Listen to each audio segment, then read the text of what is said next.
po nating sukatin ang baterya bago natin ikabit sa motorsiklo.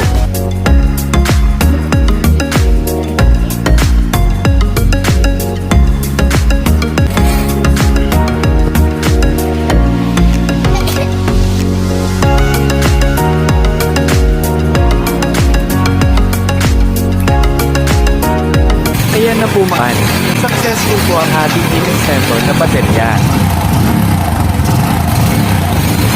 Abangan po ninyo ang aking update dito sa baterya sa mga susunod na buwan. Patuloy ninyo po sana akong suportahan. Huwag niyo po sanang kalimutan na mag-like, share, comment at mag-subscribe. Maraming salamat po sa inyong panunood.